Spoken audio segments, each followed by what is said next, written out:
There we go. We're live. It's Mind Your Banners. Hey, everybody. Hey, folks. I didn't say hey, folks. It threw me off. Hey, folks. This is Mind Your Banners for Sunday night, October 20th, 2024. He's Mike Niziolek. I'm Zach Osterman. Mike, we haven't done a Sunday night one, I think, all year, but there's, quite frankly, there's a lot to talk about with this team, so it felt like getting together and just doing one, even before we talked to Kurt Signetti or anybody else this week, was worth our time just to kind of prime the pump, I guess. How was your Sunday? Uneventful. Worked late. Trying to catch up on sleep a little bit. I went to a pumpkin patch. How was the pump? Did you get some pumpkins? We did get some pumpkins. We went to Fowler, went to the Bob Knight corn maze. Oh, yeah. My 6-year-old was like, I feel like we're running around in circles. I was like, that's pretty much the point of a maze. And then we went on a hayride and got some pumpkins. So I would say it was a good Sunday, all things considered. Liverpool won. I got very few complaints. Indiana has very few complaints. Indiana, I'm still saying this out loud, is still a little bit jarring. Indiana defeats Nebraska 56-7. The game that we thought was maybe Indiana's first real test of this season turns out to be the most lopsided game of the season against an FBS opponent. It is, I think you looked this up, if I'm not mistaken, it tied Indiana's record for largest margin of victory in a Big Ten game. It was in the neighborhood of most points scored against a Big Ten opponent, though it did not break that record. They've broken 60 a couple times in Big Ten play. We'll talk about, obviously, some of the stuff that spools out of this, not least the Kurtis Rourke injury. But, I mean, the first thing to say is, as well as Indiana had played through 6 weeks, I still think if you said you saw this coming, I would have called you a liar. I mean, just the sheer dominance. Indiana actually outscored Nebraska by more points in the second half with its backup quarterback in than it did in the first half with its starter in. At halftime, one of my friends who's a Nebraska beat writer informed me that Indiana was on pace at that time. They didn't complete this because the second half took on a different pattern, obviously. But Indiana was on pace to gain more yards against a Nebraska defense than any opponent had in history. The defense forced what? Was it 4 turnovers, couple sacks? I mean, this was anybody who still had doubts about Indiana. This surely had to answer them at this point. Well, we were actually looking us up before you got the turnovers wrong. It was 5 turnovers, and that's you're trying to shortchange them. Which one did I forget? The second fumble was the one I forgot, wasn't it? Because there were the 3 picks, and then there was the fumble in the first half, but I'm forgetting the second fumble. The strip sack? Yeah.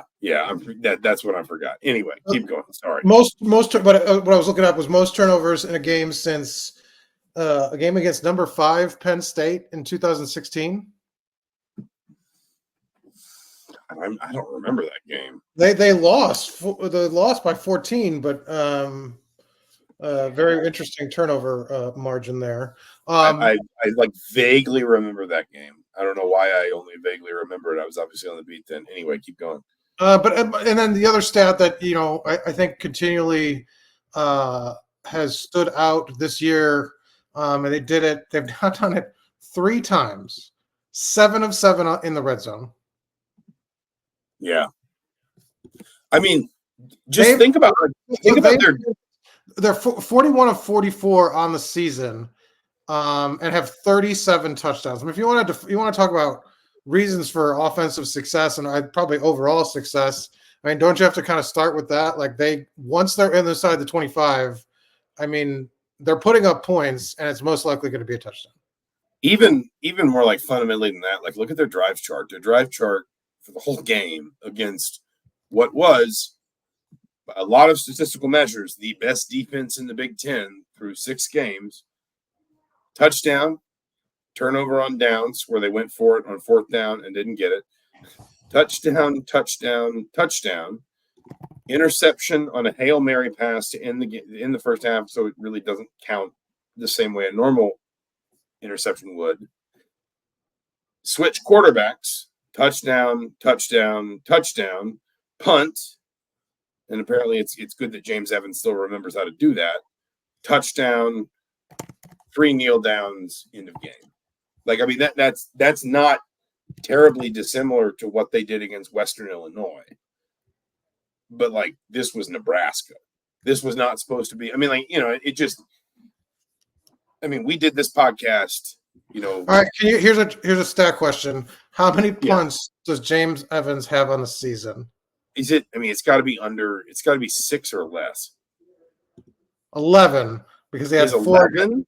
He had 3 in the opener and 4 against Maryland, but 11 total. I would not have thought it was double figures. I mean, just one punt in 4 of the last 5 games. I mean, yeah. I mean, Indiana just doesn't, and it's not because they go for it on 4th down all the time. I mean, obviously they went for it on 4th down twice in this game, but it's not because Indiana is just some team that just decides like punting and field goals are analytically wrong. We're going to go for it on 4th down. I mean, they are on schedule all the time. This is one of only 2 teams since Nebraska's defensive coordinator is Tony White. He came over, I think, from Syracuse, if I'm not mistaken. And Nebraska has genuinely, Saturday notwithstanding, been a very good team defensively since he came in. The only 2 teams that have rushed for 200-plus yards against one of his Nebraska defenses were Michigan last year, and that was obviously a team that won a national title, and Indiana on Saturday. And I know we both talked to Justice Ellison, who said it was like watching the Red Sea part. He said after that first drive, he felt like this might be a long day for Nebraska. I thought it was actually equally instructive. Tyson Lawton, somebody asked him, did you expect this to be a tough day to run the ball? And he basically said, yes. Look, we thought the lanes would be tight. We thought the holes would be tight. We thought we'd really have to kind of maximize our opportunities. And then it turned out these were some of the widest holes we've been running through all season. Now, obviously, players are always going to be complimentary of their offensive line and maybe be a little hyperbolic immediately after a game. But I mean, it just, there was an extent to which it almost sort of felt like even Indiana, as confident as it's been all year, as much as it's been like, this is what we expect, this is what you all should expect, this is just what we're about. Even they kind of got off the field and they were like, wow, we thought that was going to be harder than it was. That I think Indiana surprised itself, I guess, is my point. Just a little bit, maybe only a little bit, but at least a little bit on Saturday. I thought it surprised itself. Well, I mean, you don't expect, I think, I guess, I mean, you can be that confident, but in terms of just the one-sided nature of it, to beat a team in every 3 phases, to sort of, we talked a little bit about this after the game, just sort of, I don't know. It was just like obliterate. I mean, you just kind of pick up different words to describe it, and all of them fit. I mean, this was domination, annihilation, whatever you want to say. It's as one-sided of a Big Ten game as I think you'll see against a team that wasn't down. Like, I mean, no. You've seen some games. You've covered games here against Rutgers when they were really bad, and Indiana blew those. Won those games. I mean, a lot of the games that they've won sort of lopsided, and when you kind of go through the years past, are against bad Northwestern teams. This was a 5-1 Nebraska team with a top 15 defense. So this wasn't like an also ran. This wasn't a team that had changed coaches and was in the midst of everyone. There was a school of thought that this was going to be Nebraska kind of putting Indiana in its place a little bit. That might be in a couple weeks. But there was a school of thought that was like, Indiana hasn't played anybody. Nebraska's got an elite young quarterback. They've got the best defense, or one of the 2 or 3 best defenses in the Big Ten. They're going to come in here and they're going to show people that Indiana's good and Kurt Sigdenny's done a nice job. But this is what happens when you play a serious team. But it's the type of score that I think we sort of everyone expects in a couple weeks against a Purdue team that's down really bad, not against a team that was sort of feel like after last year, Matt Rule's kind of got this program in the right direction, and we're on the cusp of being a Big Ten contender. Obviously, Indiana sent them back right to the drawing board.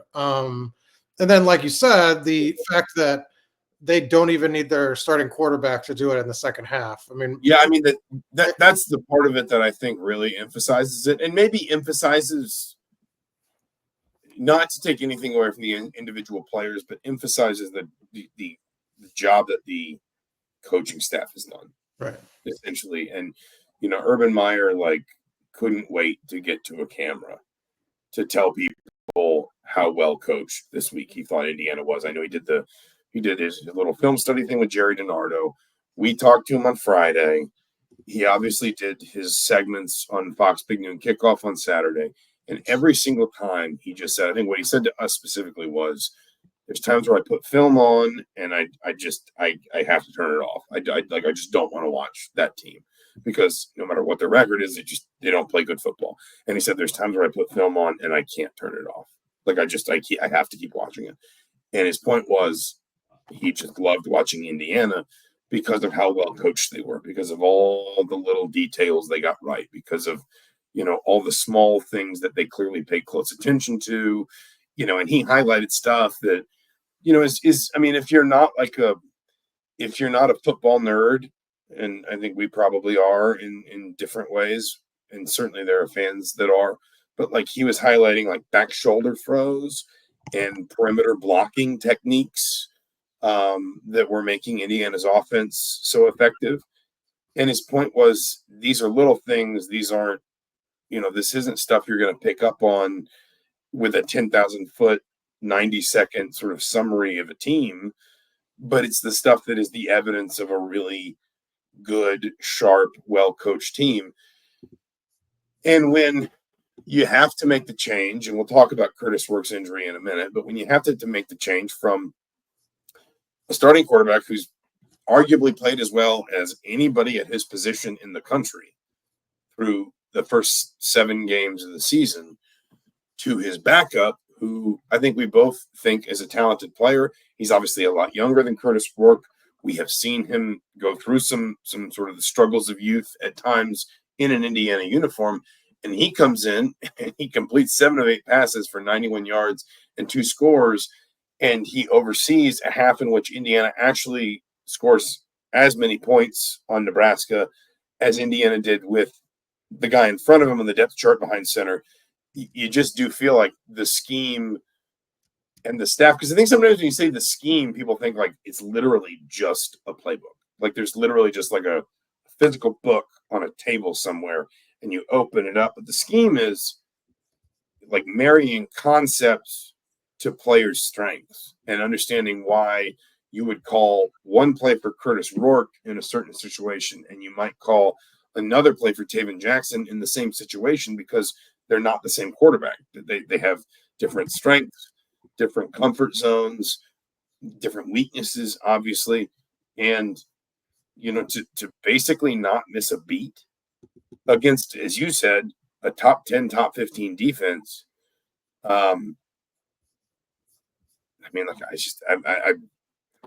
don't know how many times I have seen something like that, period, in college football, much less in Indiana. I don't know.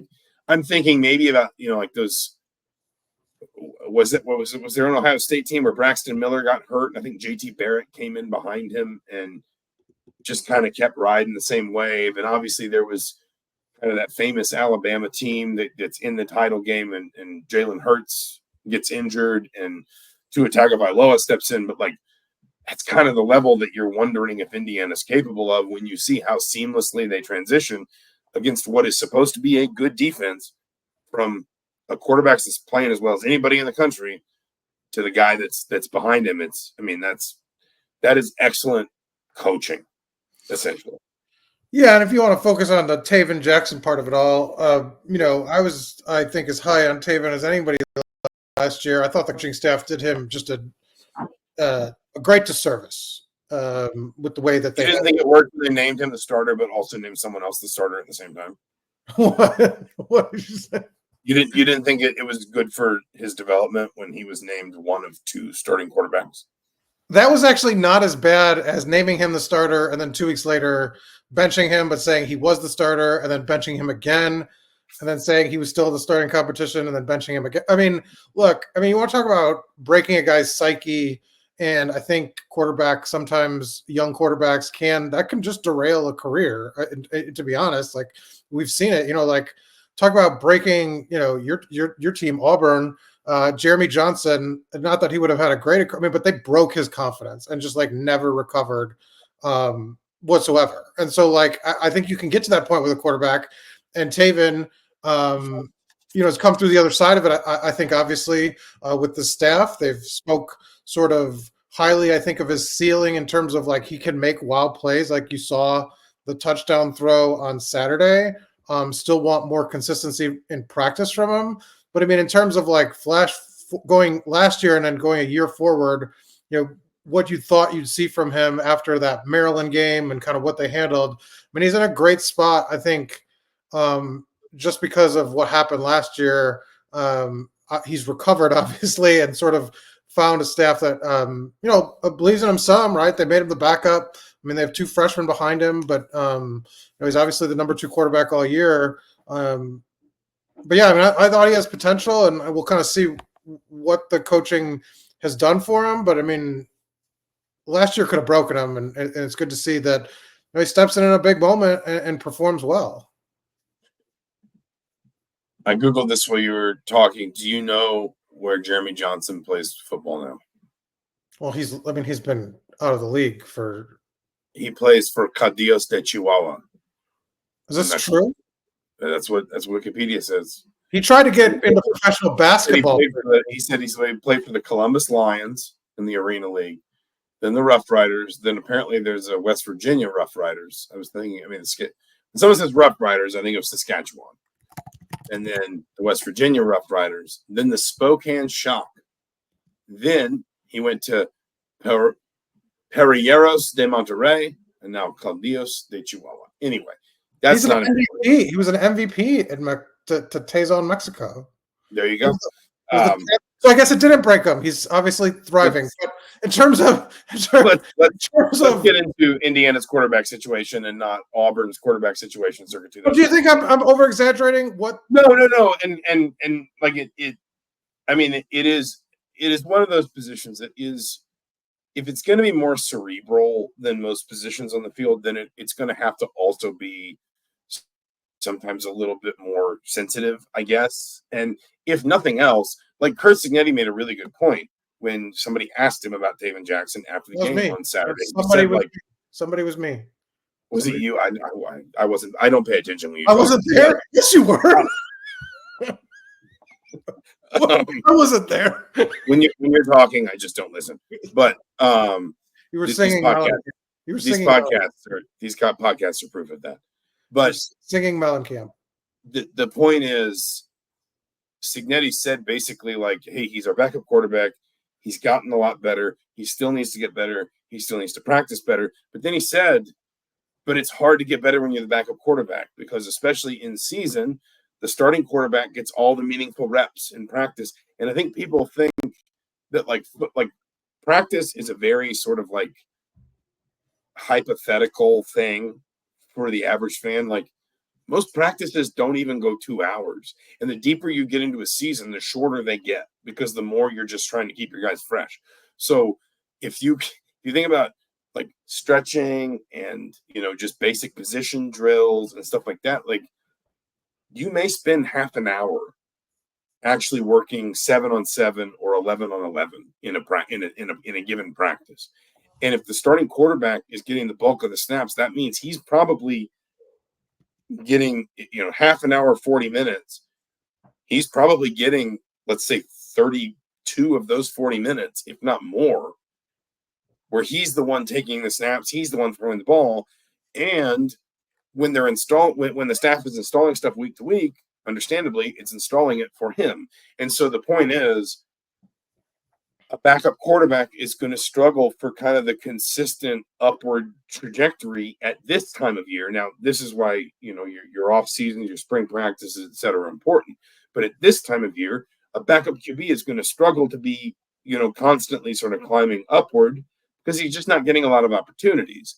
And Kurt Signetti said basically, he was like, I was really proud of him. I think what he's proud of was Jackson stepped in to an offense that had been, tailored and tweaked and, adjusted for Kurtis Rourke. Like, I don't know if this is a perfect metaphor, but it's almost like getting in a car where the seat's adjusted, the seat and the steering wheel are adjusted to someone who's a different size, like someone who's like taller with a longer reach, and trying to drive the car and not feel uncomfortable without being allowed to adjust the seat or adjust the steering wheel or whatever, or the side mirrors or whatever. And yet Jackson was incredibly effective. And again, we will talk about Rourke specifically in a second. But like I looked at Jackson's first two throws, kind of just I tweeted one of them out a little while ago, but I looked at his first two throws on highlights. The first one is a short side out route to Miles Cross that is very clearly designed to just be like, hey, it's one read, get it out, easy completion, just get your rhythm, get your comfort. And then the second one is the touchdown pass. And it seems like an easy play, but it's what's crucial about the whole thing is Jackson has to freeze the safety. It's the goal line sort of play action. I don't know, swing pass. Do you call it a swing pass? I think it was Miles Cross caught it for a touchdown. But Jackson has to not look at Miles Cross, but freeze the safety with his eyes and make him think that he's going to run the ball, and tuck it and run the ball so that the pass is there. And it's just a level of comfort that, a backup quarterback that I don't think many backup quarterbacks would find quickly. And I'm on record as saying I think Jackson has looked better basically every time I've seen him. And we haven't seen a ton of him. We don't get as much practice access, even going back to like spring practice or fall camp or whatever. But I thought he was better than Rourke in the spring game, maybe even adjusted for the fact that he was going against the second team defense. I thought he looked better in preseason camp when we were able to see him.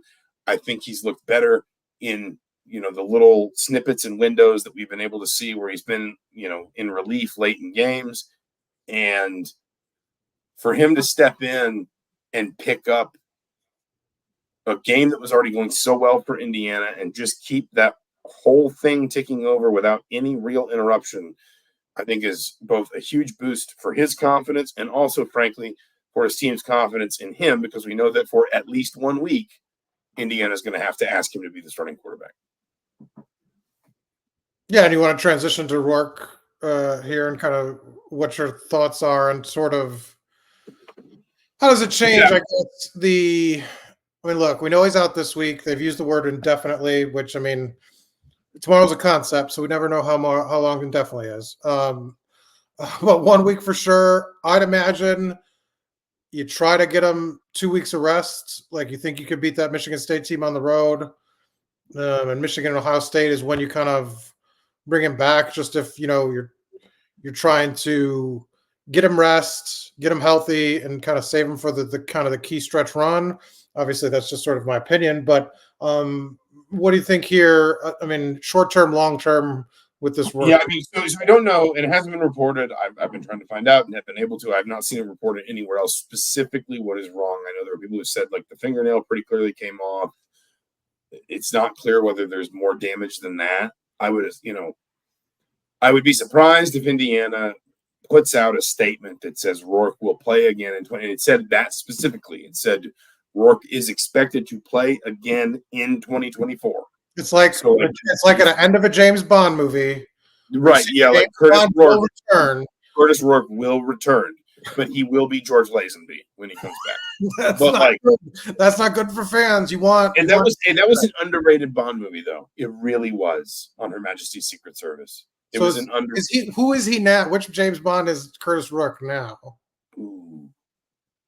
I don't know, because he's only been around for a little. Maybe Timothy Dalton, who I will argue forever is the most underrated Bond. Dalton should have had more Bond movies. Yeah, but they gave him bad. They gave him bad scripts. It was not a good. He got bad movies, and that just killed him. He did. But to me, Daniel Craig is the example because he's older. He's an older Bond. Daniel Craig. The thing is, if you've read the Bond books, Daniel Craig is Bond. Like in the books, Bond basically knows he has an alcohol problem.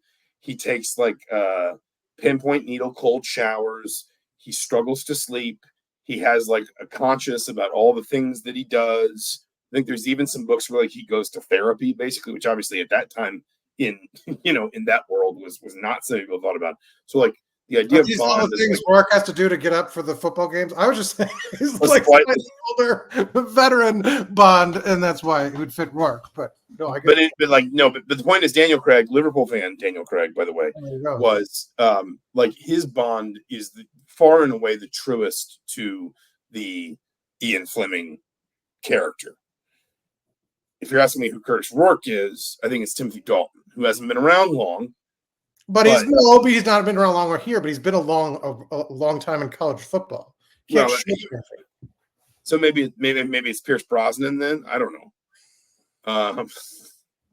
Anyway, the point is, I don't think they released that statement and say like he's expected to play again in 2024. If they think there's even a reasonable chance he won't. Like right. if this is like it could be 5 or 6 weeks. I don't think they say that, because you don't have to say that. You can just say he's out indefinitely.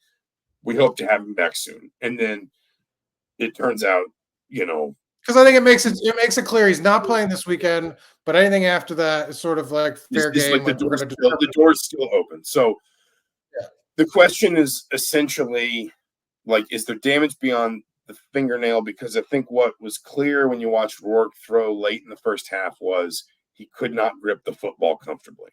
And when he was throwing the ball, it was almost the like whatever the hand equivalent of like not being able to plant your foot because of a sprained ankle or something is. Like he had 4 throws. Everything couldn't it just be like he couldn't grip the football. That you don't need to. He couldn't deliver it authoritatively. He had the one deep shot to, was it Miles Price? I think that Nebraska, the safety came over and made a nice play. The other 3 passes, each in their own way, just looked like he could not sort of like authoritatively deliver the football, presumably because of the pain he felt in his thumb. How quickly, whether it's the fingernail, whether it's more than that, how quickly can you get him to a place where he can grip and throw without any real issue? I don't know. But I think that is that to me, at least outwardly, is the question to answer with Kurtis Rourke is like, whatever the issue is, how quickly can you get him back to a place where he can grip it and rip it, as the kids say. But in terms of the team perspective, like, I get like what the breaking down the injury, but in terms of what this does for Indiana's outlook, I mean, 7-0, closing in on the top 10 national rankings in both the AP and the coaches poll. Obviously now, I mean, I think firmly in the playoff hunt. How much do you adjust it if he's out 3 weeks? How much, what does this do for you in terms of, I mean, and how much does it affect this weekend's game? The funny thing is, I actually think in a weird way, there's an extent to which, because I think if you're Indiana, you probably, the one thing you feared with game day, and game day's coming to town, I guess it's taken us 28 minutes to acknowledge that, but I think people know game day is coming to town for IU Washington. Details to be announced soon, where it will be, who the guest picker is, etc. The one thing you fear with game day is, what if it's a distraction? And Washington's not a bad team. I know they just kind of got dog walked by Iowa, but Washington has a good quarterback. It's got, as you pointed out a couple weeks ago, a really good primary receiver. It beat Michigan at home. It beat Northwestern. I don't know how impressive that was, but it beat Northwestern somewhat. I was told Northwestern's going to be on an upswing, so I mean that could get more. It will be soon. It will be soon. But the season goes on. Like this was the sort of game where you would be a little worried about distraction and complacency and whatever else. Well, now everybody's kind of got to stay sharp because you don't have your starting quarterback. So in a weird way, I actually think you'd obviously rather have Kurtis Rourke, but I think that it can kind of work to your benefit if you're Indiana in terms of saying, waking everybody up to that sort of sense of, hey, everybody's got to, be that 1% sharper, so that we make sure that Tayven's job isn't harder than it needs to be, trying to step in, trying to catch up, trying to, replace Kurtis effectively, essentially. But I think I think the question is he still injured after the bye week? because the Michigan State game is a funny one. You know, they're not bad against the run. They had a nice win over the weekend against Iowa. If you look at like their total defensive numbers, they're kind of middle of the pack. But like, I mean, they're averaging less than 21 points per game allowed. So they are not a pushover defensively. And you're going to have to go up there. You know, what happens if that's a night game or even like a 3:30 game? That can be a difficult place to play. You know it as well as I do, if not more so. You know, that's the one that maybe, you know, I mean, it sounds weird to say this with Michigan in that stretch, but that's the one that maybe worries me the most if I'm Indiana. But I think the more fundamental question that included. So you're saying before the bye, so that includes Michigan? That includes Michigan. All right. Here's why. But I mean, like, if you were a Michigan fan right now, and I just said, hey, Tayven Jackson was 7 of 8 for 91 yards and 2 touchdowns against Nebraska, and he's 12 of 18 for 225 and 3 scores so far this season. Would you rather try Tayven Jackson than any of the quarterbacks you have right now? I think they'd all say yes. So in a weird way, I'm not like less worried about Michigan, but I'm not sure Michigan is quite as complicated of a problem to solve as Michigan State. Does that make sense? Well, here's why I think Michigan might actually be, moves. I've said Washington could give Indiana a run in terms of having the best quarterback they face sort of in the second half outside of maybe Ohio State. Michigan has the worst quarterback situation, but also by far and away the sort of best pressure and sort of havoc team that they face. And against Tayven Jackson, that now becomes other than Nebraska. Let's be fair. Nebraska was better at that. No, I'm saying of these next 3 games. I'm saying like Washington has not gotten to the quarterback at all, really. 15 sacks, but I mean their pressure numbers are really low. Michigan State's pressure numbers aren't great. Michigan is the opposite. I mean, they've had some really big games, and that's kind of what they've built their really talented front seven. And that hasn't gone away sort of in their quarterback struggles. And so against a quarterback like Tayven hasn't had the reps this year in practice, obviously is lacking experience. That sort of becomes, I think, more of a factor, but obviously won't have to score as many points. So I don't know how you balance that. Also the third game in that stretch. Like if Tayven Jackson, like that is the most sort of settled in he should be at that point. But I mean, I think Michigan has a defense that of the 3 is that could take a game over. The only one of those. Yeah, I think that's probably true. The only thing that Michigan State might have in its favor is that game's in East Lansing. Right, but that could become an atmosphere issue as well. Right, but so that's kind of that one's tricky. And Washington, what do you expect? Like I said, after I kind of gave them a vote of confidence, they did not live up to that. Got destroyed by Iowa. But they have a veteran quarterback, so now it becomes the opposite of last week against Nebraska, where Indiana's coming in, the guy that's only had I don't know how many snaps now he's taken in his career, but not very many, versus Rodgers, who's got right, just a ton. Yeah, I think. I mean, to me, the question about Tayven Jackson is basically how quickly can you get him to a place not unlike where you got Kurtis Rourke, which is just like the comfort and the idea that the scheme is tailored to you and to what you do well, and the rhythm and the confidence with your receivers. The question for Indiana with Rourke, I think, is like, is he still out the other side of the bye week? Because that's 4 weeks. And if it goes 4 weeks, then you're probably at least in like the 4 to 6 week range of recovery. Maybe not, but I think if it goes 4 weeks. But here's I'll put you on a spot. They lose one of these next 3 games without Rourke. Do they? If they don't have Rourke for all 3 of these next games, it is. I mean, it is just so hard to pick against them right now. And if they had Rourke, they'd be an easy yes, right? They don't lose any of those games, right? Well, because the thing is, like, okay, so I just said Michigan State is allowing fewer than 20 points per game, and they are. And what's funny is like you can make these numbers say whatever you want, because Michigan State is 12th in the Big Ten, but Michigan State's also allowing 20.9 points per game, which like is in modern football is a number that should win you a fair few games. But then the problem with Michigan State is they are only scoring 21.6 points per game. So like they're literally averaging 0.7 points per game more scored than allowed. Like they can't move the ball. I mean, you don't want to put too much on a small sample size, but Tayven Jackson's looked fine whenever Indiana's called on him. There's never been a stretch where he's gone in. And I understand that basically Nebraska is the only this year? Yeah, this year.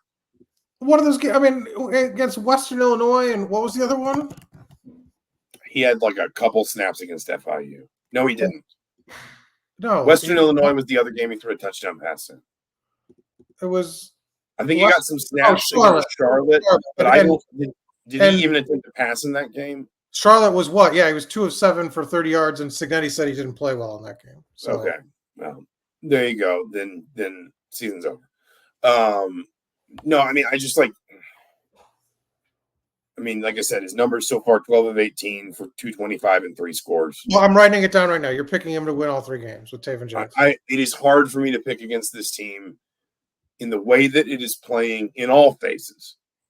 And having watched Tayven Jackson and just felt like he's probably not going to be quite as effective as Kurtis Rourke, but then what does that mean? That they only score 33 points a game and not 48? I mean, in those 3 games specifically, I think I would still pick Indiana. I know you said, do they lose any of them? I would say on the balance of probability, Indiana should win at least 2. And I think they're as likely as not to win all 3. Is that fair? Like, does that make sense? That's a long way to say you think they're going to win all 3. Okay. Well, does it make sense? It's not what I asked. Maybe. Answer my question. Maybe. FPI has them projected to go 11-1 now. Now I don't know if it factors in the that updated. It doesn't, but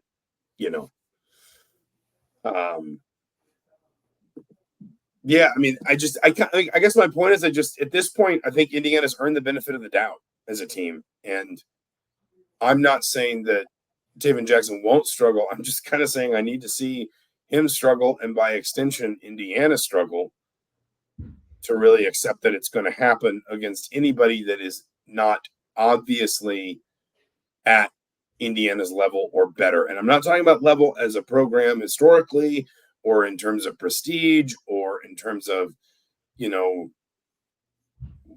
wider perception, but like what has been put on film between the lines through the first 7 games of this year. Again, like use the FBI as a comparison point. The only 3 Big Ten teams ahead of Indiana in the FBI are Ohio State, Oregon, and Penn State. The only other Big Ten teams in the top 25 are USC and Wisconsin.